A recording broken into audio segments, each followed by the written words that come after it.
திருப்பூரில் சிறப்பு எஸ்ஐ சண்முகவேல் கொலை வழக்கில் தேடப்பட்டு வந்த மணிகண்டன் உதவி ஆய்வாளரை வெட்டிவிட்டு தப்ப முயன்றபோது போலீசார் சுட்டதில் சம்பவ இடத்திலேயே உயிரிழந்தார். உடுமலை அருகே குடிமங்கலத்தில் சிறப்பு எஸ்ஐ சண்முகவேல் தந்தை மகன் பிரச்சினை குறித்து விசாரிக்க சென்றபோது வெட்டி படுகொலை செய்யப்பட்டார். குற்றம் சாட்டப்பட்ட மூர்த்தி, தங்கபாண்டியன் ஆகியோரை போலீசார் கைது செய்து விசாரணை நடத்தி வருகின்றனர். இந்நிலையில் மணிகண்டனை கைது செய்து சம்பவ இடத்திற்கு அழைத்துச் சென்று போலீசார் விசாரணை மேற்கொண்டனர். அப்போது மணிகண்டன் அங்கிருந்த காவல் உதவி ஆய்வாளர் சரவணகுமார் என்பவரை வெட்டிவிட்டு தப்பியோட முயன்றார். இதையடுத்து போலீசார் அவரை சுட்டுப் பிடித்தனர். இதைத் தொடர்ந்து இருவரையும் உடுமலை அரசு மருத்துவமனைக்கு போலீசார் அழைத்து வந்தனர். இதில் மணிகண்டன் வரும் வழியிலேயே உயிரிழந்து விட்டதாக மருத்துவர்கள் தெரிவித்தனர். காயமடைந்த காவல் உதவி ஆய்வாளர் சரவணகுமார் மருத்துவமனையில் சிகிச்சை பெற்று வருகிறார். உதவி ஆய்வாளரை வெட்டிவிட்டு தப்ப முயன்றபோது தற்காப்பிற்காக சுட்டதாக காவல்துறை விளக்கம் அளித்துள்ளது. ஊபர் செயலியில் இனி சென்னை மெட்ரோ டிக்கெட்டுகளை வாங்க ஏற்பாடு செய்யப்பட்டுள்ளது. சென்னை மெட்ரோ ரயில் நிறுவனத்துடன் இணைந்து open network for digital commerce நிறுவனம் அதன் ஊபர் செயலியின் மூலம் சென்னை மெட்ரோ ரயில் பயண டிக்கெட்டுகளை பெறும் முறையை அறிமுகப்படுத்தியுள்ளது. சென்னையில் உள்ள ஊபர் பயனர்கள் தங்கள் மெட்ரோ பயணங்களை திட்டமிடலாம் என்றும் QR அடிப்படையிலான டிக்கெட்டுகளை வாங்குவதுடன் நிகழ்நேர போக்குவரத்து தகவல்களை பெற முடியும் என்றும் தெரிவிக்கப்பட்டுள்ளது. சென்னையில் உள்ள பயணிகள் ஆகஸ்ட் மாதம் முழுவதும் மெட்ரோ டிக்கெட்டுகளில் 50% தள்ளுபடியை பெற முடியும் என்றும் கூறப்பட்டுள்ளது. கூடுதலாக இணைக்கப்பட்ட பயணத்தை எளிதாக்குவதற்காக சென்னையில் உள்ள மெட்ரோ நிலையங்களில் தொடங்கும் அல்லது முடிக்கும் சவாரிகளுக்கு ஊபர் ஆட்டோ மற்றும் ஊபர் மோட்டோ இரண்டிலும் 20 ரூபாய் வரையிலும் 50% தள்ளுபடியையும் ஊபர் வழங்குவதாகவும் இந்த சலுகை ஆகஸ்ட் மாதம் முழுவதும் செல்லுபடியாகும் என்றும் தெரிவிக்கப்பட்டுள்ளது. விவசாயிகள் மற்றும் மீனவர்களின் நலனில் இந்தியா ஒருபோதும் சமரசம் செய்து கொள்ளாது என பிரதமர் நரேந்திர மோடி தெரிவித்துள்ளார். டெல்லியில் உள்ள இந்திய வேளாண் ஆராய்ச்சி கவுன்சில் வளாகத்தில் MS சுவாமிநாதன் நூற்றாண்டு சர்வதேச மாநாட்டை பிரதமர் தொடங்கி வைத்து MS சுவாமிநாதன் நினைவு நாணயம் மற்றும் தபால் தலையை வெளியிட்டார். மேலும் உணவு மற்றும் அமைதிக்கான MS சுவாமிநாதன் விருதை விருதாளருக்கு வழங்கினார். இந்நிகழ்ச்சியில் உரையாற்றிய பிரதமர் நரேந்திர மோடி, MS சுவாமிநாதன் பாரத தாயின் மகன், நாட்டின் உணவு பாதுகாப்பை தனது வாழ்க்கையின் நோக்கமாக மாற்றியதாக தெரிவித்தார். கடந்த 10 ஆண்டுகளில் கைத்தறித்துறை நாடு முழுவதும் ஒரு புதிய அடையாளத்தையும் வலிமையையும் பெற்றுள்ளதாக தெரிவித்தார். விவசாயிகள், கால்நடை வளர்ப்பவர்கள் மற்றும் மீனவர்களின் நலன்களில் இந்தியா ஒருபோதும் சமரசம் செய்யாது என்றும், இதற்காக தான் மிகப்பெரிய தனிப்பட்ட விலையை கொடுக்க வேண்டியிருக்கும் என்பது தனக்கு தெரியும், ஆனால் அதற்கு நான் தயாராகவே இருப்பதாகவும் பிரதமர் குறிப்பிட்டார்.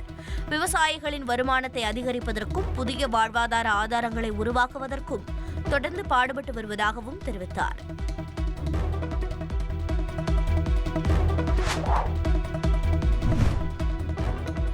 தேர்தல் ஆணையம் பாஜகவுடன் கூட்டு சேர்ந்து முறைகேடுகளில் ஈடுபட்டுள்ளது என்று மக்களவை எதிர்க்கட்சித் தலைவர் ராகுல் காந்தி குற்றம் சாட்டியுள்ளார். தேர்தல் ஆணையத்தின் செயல்பாடுகளை ஏற்கனவே விமர்சித்து வந்த ராகுல் காந்தி டெல்லியில் செய்தியாளர்களை சந்தித்து தனது குற்றச்சாட்டுகளுக்கான ஆதாரங்களை வெளியிட்டார். தேர்தல் முறைகேடு குறித்து 32 பேர் கொண்ட குழுவினர் 6 மாதங்களாக தீவிர ஆய்வு மேற்கொண்டு இந்த ஆதாரங்களை வெளியிடுவதாக அவர் கூறினார். ஒரு வாக்காளர் ஒரு மாநிலத்தில் உள்ள பல்வேறு வாக்குச்சாவடிகளில் வாக்களித்துள்ளார் என்றும், ஒரே வாக்காளர் உத்தரப்பிரதேசம் உட்பட பல்வேறு மாநில தேர்தல்களிலும் வாக்களித்துள்ளார் என்றும் அவர் கூறினார். மகாராஷ்டிராவில் மக்களவை, சட்டப்பேரவை தேர்தல்களுக்கு இடையே புதிதாக 1 கோடி வாக்காளர்கள் சேர்க்கப்பட்டுள்ளனர் என்று அவர் குற்றம் சாட்டினார். மகாராஷ்டிரா தேர்தல் திருடப்பட்டது என்பதில் நாங்கள் உறுதியாக இருக்கிறோம் என்றும் அவர் கூறினார். 2024ஆம் ஆண்டு பிரதமர் மோடி தலைமையிலான பாஜக ஆட்சி நீடிக்க 25 தொகுதிகள் தேவையான நிலையில் இருந்தது என்றும், 2024 மக்களவை தேர்தலில் பாஜக 25 தொகுதிகளில் 33,000 வாக்குகள் வித்தியாசத்தில்தான் வெற்றி பெற்றது என்றும் ராகுல் காந்தி கூறினார். தேர்தல் ஆணையம் பாஜகவுடன் கூட்டு சேர்ந்து மோசடிகளில் ஈடுபட்டு வருகிறது என்றும் அவர் பகிரங்கமாக குற்றம் சாட்டினார். தேர்தல் ஆணையம் டிஜிட்டல் வாக்காளர் பட்டியலை வழங்க மறுக்கிறது என்றும், ஜனநாயக நடைமுறைகளை அழிப்பது தேர்தல் ஆணையத்தின் வேலை அல்ல என்றும் ராகுல் காந்தி குற்றம் சாட்டினார்.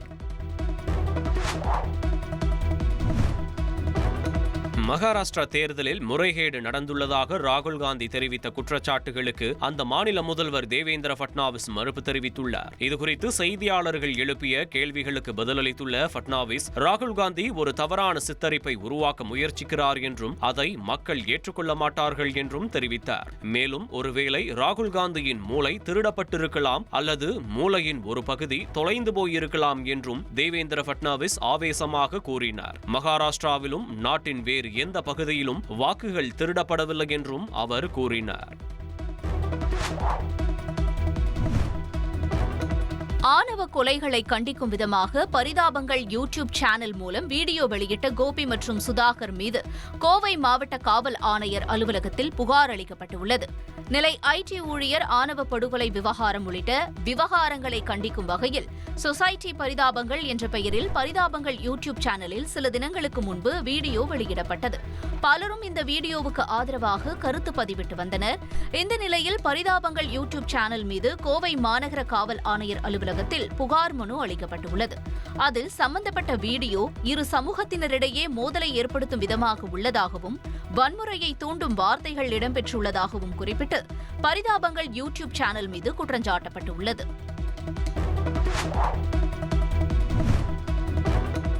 திருப்புவனம் அஜித்குமார் கொலை வழக்கில் திடீர் திருப்பமாக அவர் இறந்து விடுவார் என தெரிந்தே தனிப்படை காவலர்கள் கொடூரமாக தாக்கியதாக விசாரணை அதிகாரியின் அறிக்கையில் தெரிவிக்கப்பட்டுள்ளது. சிவகங்கை மாவட்டம் திருப்புவனம் அருகே கோயில் காவலாளி அஜித்குமார் நகைகளை திருடியதாக நிகிதா என்பவர் அளித்த புகாரின் பேரில் கடந்த ஜூன் மாதம் 27ஆம் தேதி தனிப்படை போலீசார் விசாரணைக்கு அழைத்து சென்றனர். விசாரணை என்ற பெயரில் தனிப்படை போலீசார் தாக்கியதில் அஜித்குமார் ஜூன் மாதம் 28ஆம் தேதி உயிரிழந்தார். இந்த வழக்கை விசாரித்து வரும் சிபிஐக்கு தற்போது புதிய தகவல் கிடைத்துள்ளது. இது தொடர்பாக விசாரணை அதிகாரி ஏடிஎஸ்பி சுகுமாரன் அளித்துள்ள அறிக்கையில் அலைக்கழிப்பு செய்யாமல் குற்றத்தை ஒப்புக்கொள்ளுமாறு கூறி அஜித்குமாரை தனிப்படை காவலர்கள் தாக்கியுள்ளனர் என்று தெரிவிக்கப்பட்டுள்ளது. அஜித்குமார் இறந்து விடுவார் என தெரிந்தே தனிப்படை காவலர்கள் 5 பேரும் கோபத்தில் கொடூரமாக தாக்கினர் என்றும் அந்த அறிக்கையில் தெரிவிக்கப்பட்டுள்ளது.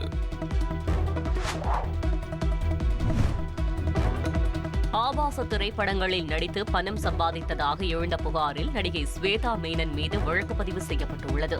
இது தொடர்பாக கேரளாவைச் சேர்ந்த சமூக ஆர்வலர் எர்ணாகுளம் முதன்மை குற்றவியல் நடுவர் நீதிமன்றத்தில் மனு தாக்கல் செய்துள்ளார். அதில் ஸ்வேதா மேனன் ஆபாச படங்களில் நடித்ததாக பலேரி மாணிக்கம், களிமண்ணு உள்ளிட்ட மலையாள திரைப்படங்களையும் கருத்தடை ஆணுரைக்கான விளம்பரத்தையும் புகாரில் மேற்கோள் காட்டியுள்ளார். மனுவை பரிசீலித்து நீதிமன்றம் அறிவுறுத்தியதன் பேரில் எர்ணாகுளம் போலீசார் அவர் மீது 2 பிரிவுகளின் கீழ் வழக்கு பதிவு செய்துள்ளனர்.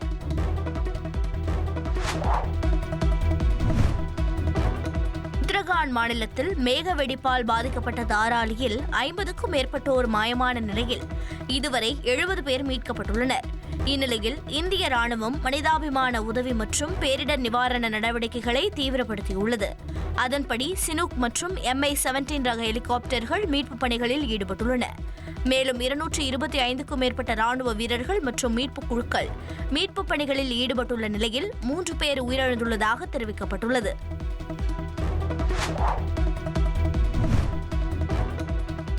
சீனாவின் குவாங்டாங் மாகாணத்தில் பெய்த பலத்த மழை காரணமாக பல இடங்கள் வெள்ளக்காடாக மாறியுள்ளன. குவான்சூவில் உள்ள தையுவான் கிராமத்தில் வெள்ளம் மற்றும் நிலச்சரிவால் பெரும் பாதிப்பு ஏற்பட்டது. இந்நிலையில் வெள்ளத்தில் தத்தளித்த மக்களை மீட்புக் குழுவினர் ரப்பர் படகுகள் மூலம் மீட்டனர். குவான்சூவில் தொடர் மழையால் 363 விமானங்கள் ரத்து செய்யப்பட்டதுடன் 311 விமானங்கள் தாமதமாக இயக்கப்படுவதாக தெரிவிக்கப்பட்டுள்ளது.